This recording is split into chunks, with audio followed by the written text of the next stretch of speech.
हमें एक पावन स्मरण याद आ रहा। एक भक्त हुए जिनका नाम था राका बाका। बड़े प्यारे भक्त भैया, अद्भुत भक्त हुए महाराज जी।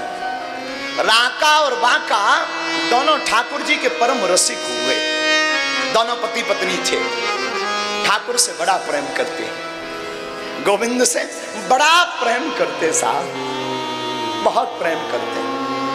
भगवान के गुणानुवाद गाते, भगवान के गीतों को गाते, कभी नाचने लगते, कभी नृत्य करने लगते, कभी नंदन नंदन यशोदानंदन भगवान युगल सरकार के सन्मुख ऐसा भावातीत मधुरता में भूल जाते कि इन्हें लगने लगता कि हम साक्षात ठाकुर जी की लीला में लिप्त हो। दोनों पति पत्नी थे, दोनों में अटूट गोविंद के प्रति प्रेम था। लालच और राम कोसों दूर थी, लोभ अरे राम करोड़ों दूर था। इनके हृदय में तो सिर्फ और सिर्फ भक्ति थी। इनसे ज्यादा तो इनकी धर्मपत्नी उच्च थी, राका और बाका। भक्त का नाम था राका और बाका।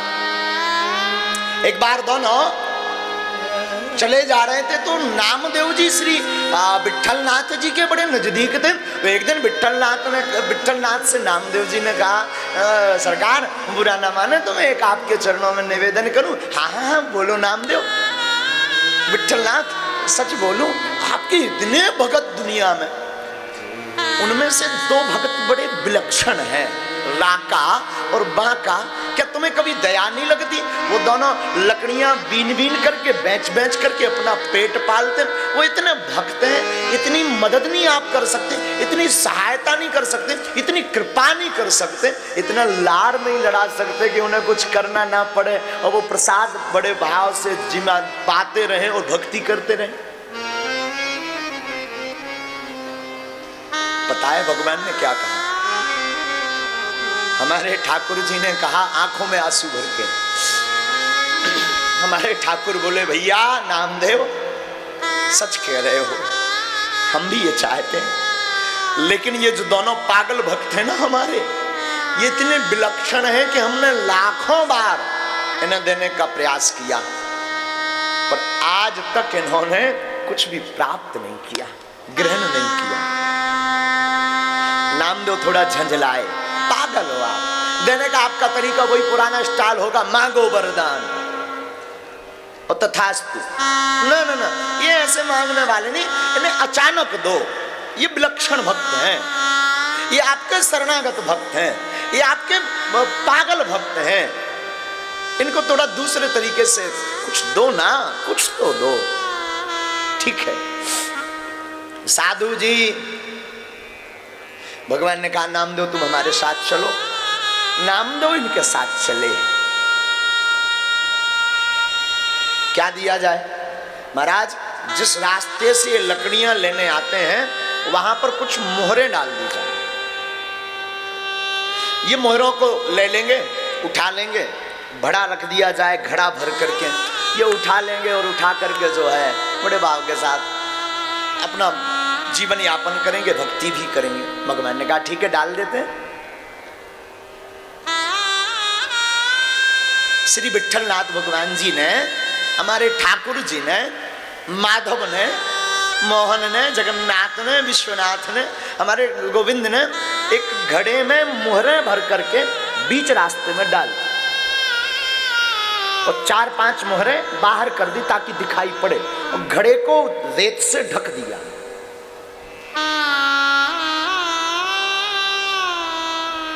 राका और बाका चले जा रहे थे। दोनों का नित्य का काम था लकड़ियां बीनना, लकड़ियां बीन करके लाना, उनको विक्रय करना और उससे जो भी संपत्ति धन प्राप्त होता था उससे उदर पूर्ति के लिए व्यवस्था करना। रास्ते में जाते जाते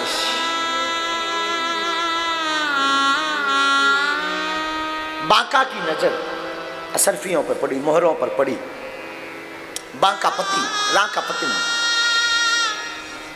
तो बाका ने मन में विचार किया कि मैं आगे हूं, मेरी धर्मपत्नी पीछे। कहीं ऐसा ना हो कि ये मोहरें देखे और इसके अंदर लोभ लालच प्रकट हो जाए तो गड़बड़ हो जाए।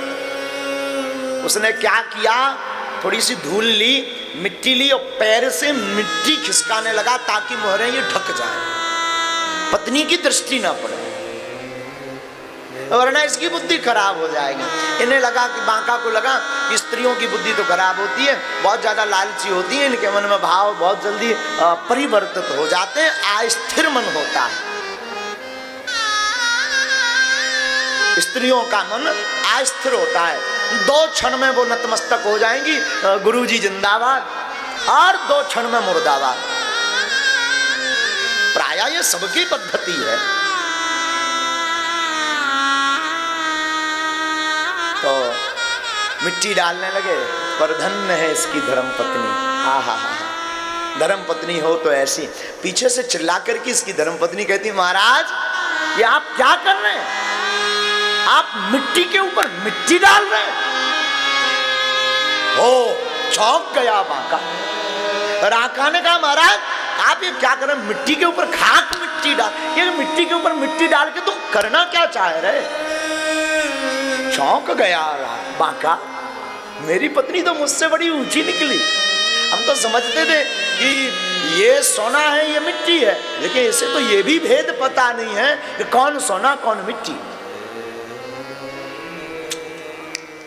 धन्य हो, धन्य हो। इतना कहकर के दोनों चले।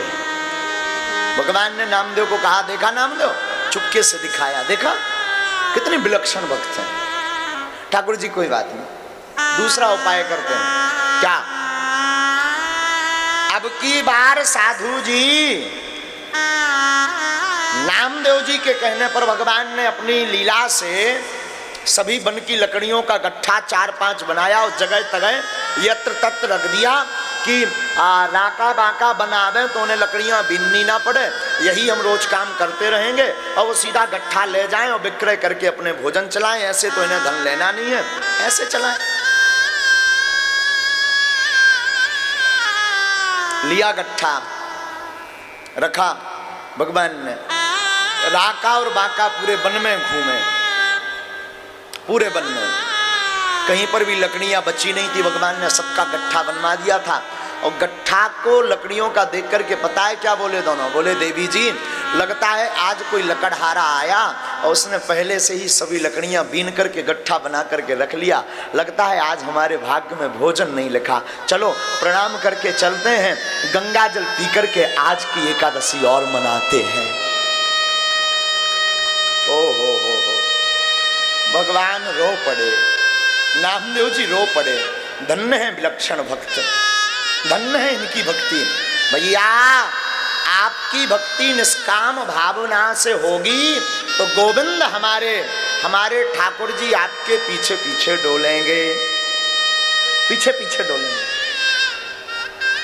ब्रजांगनाओं के पीछे शेष महेश गणेश दिनेश सुरेश हो जाहि निरंतर ध्यान।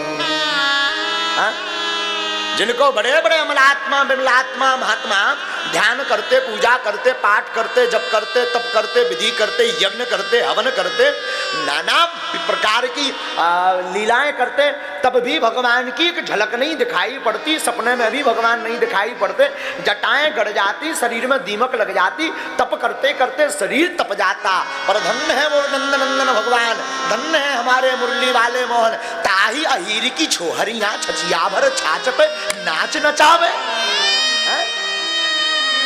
धन्य है प्रभु का स्वभाव, ताहे हीर की छोहरियां छछियावर छाछ पर नाच नचावे।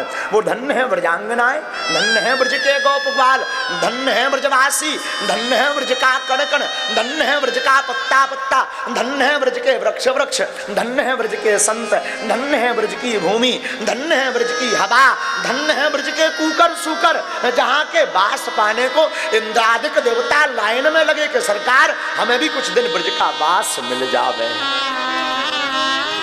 क्यों? क्योंकि ताहे अहीर की छोहरियां छछिया भर छाछ पे नाच नचा।